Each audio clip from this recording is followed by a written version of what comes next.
Hello! That was for everybody who couldn't get a photo when I was here in the front, so I'm going to post that now. Consider that a selfie. Tag yourselves. Go nuts. You ready to strap in for a minute here? I may go over, so hopefully you'll bear with me. Give me some grace. But let's get to it. God is real. How do I know this? I'm not him. I'm not the real Jesus. Let's just get that out of the way. TV Jesus. Real Jesus, TV Jesus. Jim Caviezel movie Jesus, TV Jesus. God is real and he is completely in love with each and every one of you. How do I know this? Is it simply because my faith is the lens through which I view the whole of my reality? No. Is it because of the miracles that I have experienced in my own life and seen with my own eyes for which my faith has been the catalyst? Again, no. God is real and he is completely in love with you because you are all here today.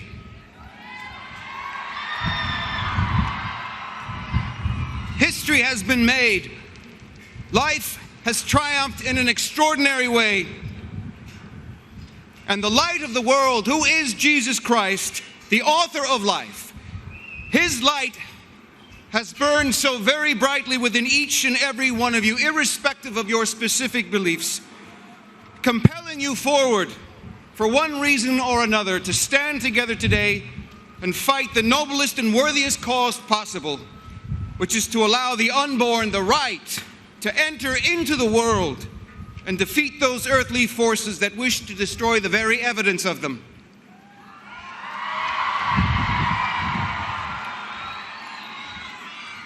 You have chosen to journey to our nation's capital today not only to mourn the 64 million children lost through abortion over the last 50 years, but to champion those yet to be born on the road to their own birth, made in the image of the Creator himself, and to testify to the miraculous sanctity of life itself, as expressed in the divine poetry of Psalm 139.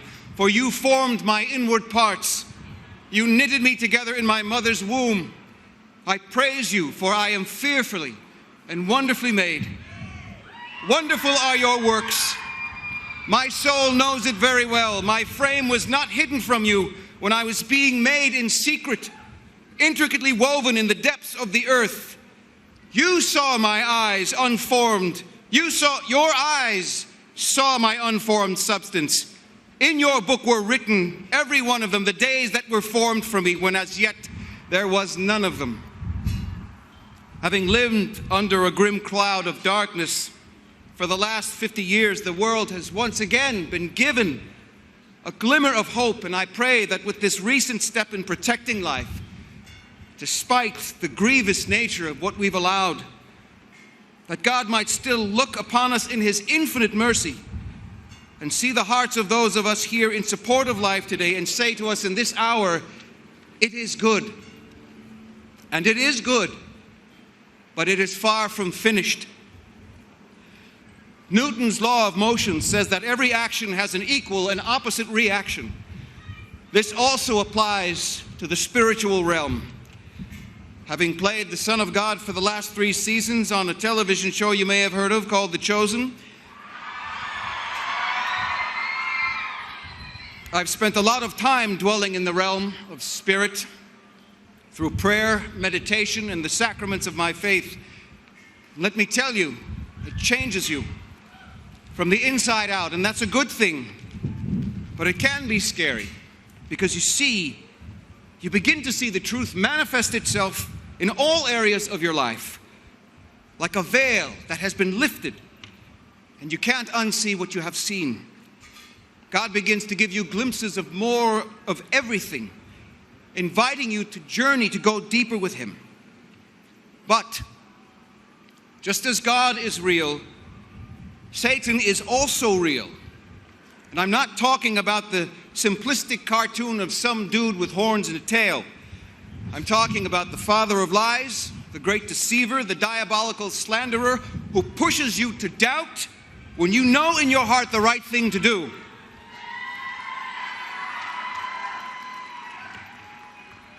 And he is not about to give up this fight either. In fact, he's doubling down because guess what? His time is limited.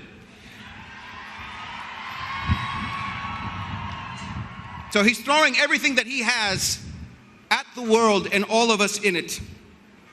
And countless are being deceived as a result. But that's his job. He wants your and my destruction. He wants us to believe that abortion does not harm us individually and as a society. So please, I beg of you, pray for those who do not have the faith, the strength, the clarity of purpose that you here do.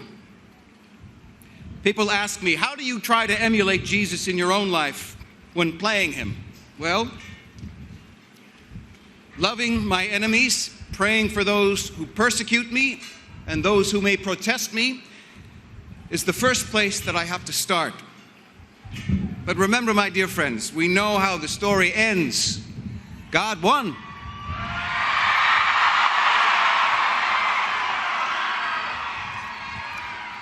He won, and Christ reminds us that he is with us until the end of the age.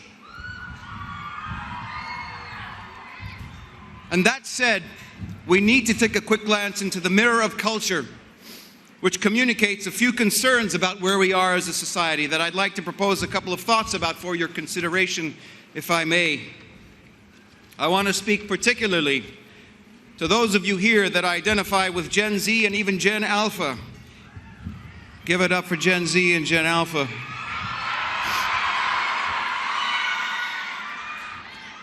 You are in your formative years, and at a moment in time when you have the power to change culture by impacting the culture through the raising of your powerful voices and voting with your conscience and your resources. For some time now, we have been witnesses to a mounting polarity between light and dark. We've seen it manifest itself in many facets of culture. But I would like to address it as I see it as an artist in the entertainment industry. In the last several years, there's been a sharp and disturbing increase in the darkness of the imagery being used in film, television, and music. The landscape has become increasingly sinister, and in some cases, even demonic in tone, more so than in previous years, sometimes subliminal, oftentimes overt. Storylines involving the occult, witchcraft, demons, and even satanic elements are commonplace in mainstream programming. Many feature spiritually and psychologically disturbing content. And before you jump on me, no, I'm not specifically referencing a certain bespectacled wizard, though a few folks might disagree, but I'm referring to the media which is even more ominous. And I don't need to name names, you know it when you see it. The youngest of us and the most vulnerable, as well as those who are not grounded in a solid faith in God, are susceptible to the influences of these images. Media has become a portal to behavior and attitudes kids want to emulate that reject God, reject the light, and reject ultimately all those aspects of community which give life. I have observed God subtly but radically being removed from popular culture over the last couple of decades, replaced with some of the most corruptive images and ideologies for young hearts and minds. And any of us who profess any kind of faith are branded as fundamental or condemned for their beliefs with the assertions of the religiosity of a Pharisee. This is completely contrary to what it means to have a relationship with Jesus Christ and follow his teachings. If only the rest of the world actually took the time to explore what it means to follow Jesus' heart. Yes, there are always individual exceptions, unfortunately, but for the majority of believers, God is love, and true love gives way to life, not death.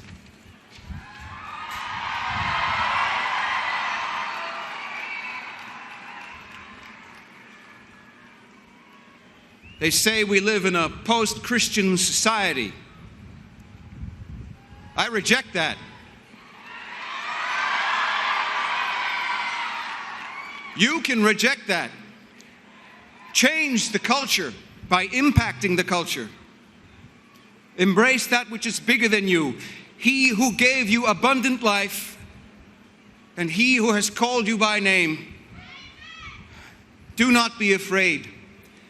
Mute the noise of the popular and embrace the counterculture of Christ's love and the message he offers you. The road is wide which leads to destruction, and many will enter it. So enter through the narrow gate, my dear friends, for therein lies the kingdom of heaven.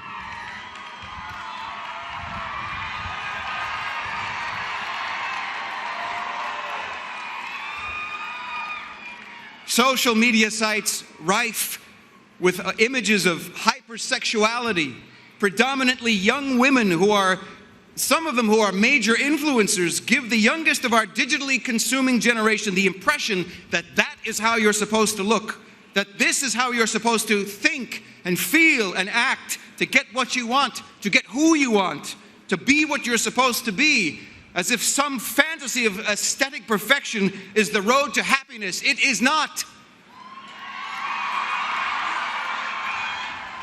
Your imperfections were perfectly designed by God in heaven. As if by objectifying yourself, you will somehow be empowered. That is an empty lie of the enemy. The only way to empower yourself is to believe in the greatness of who you are, flaws and all, the gifts you bring into this world that God freely gave you, the uniqueness of your precious life, and to share them with one another. That is your legacy. That is your power. That is who you are meant to be. And that is how you will change the world.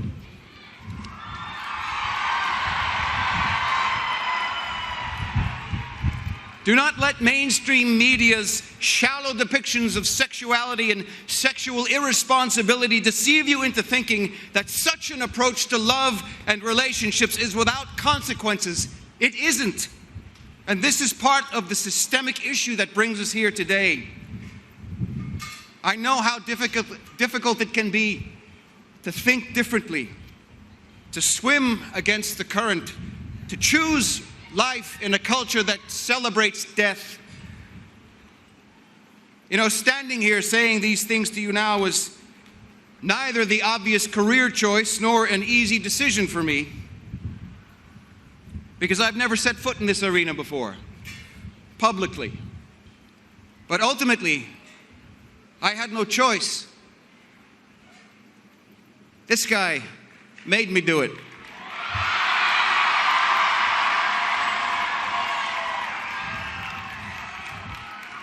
And I'm a better man for it.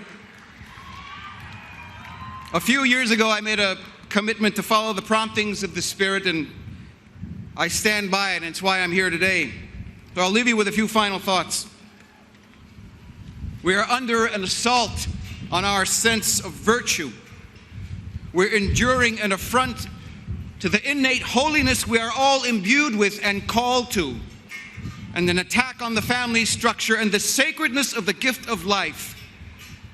But as ones created in the image and likeness of God, who is himself love, we are charged to be the standard bearers who defend and preserve the dignity of every human, but especially the most vulnerable, which begins with the initial stages of life and continues throughout the entire cycle, from conception through that phase we all aim to enter into, our golden years, followed by the final stages of our earthly existence.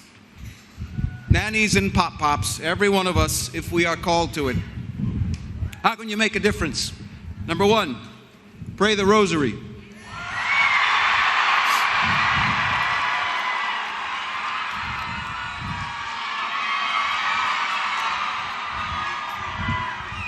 St. Padre Pio said the greatest weapon against the devil we have is the rosary. Try it.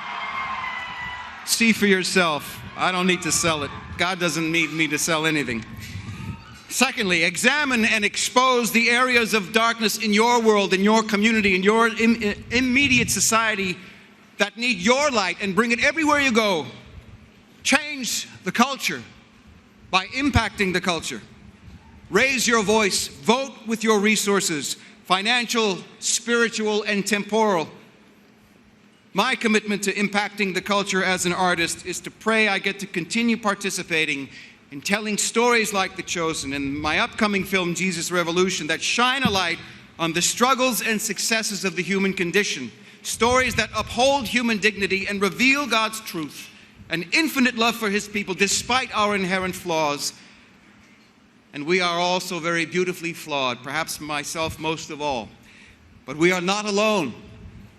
He has lived as one of us, and that brings us into communion with Him. By honoring the life that God gave you, by bringing your gifts to the world with love and compassion, you will be creating an environment of holiness which the most impressionable in our society will draw their examples from. And to help rewire the attitudes of society's collective consciousness, steering it back towards the preservation and value of life, restoring respect for faith and true religious tolerance, and healing some of our beloved nation's wounds in the process, while hopefully planting us more deeply within God's grace. It's been an honor to be with you here. Thank you for inviting me. God bless you.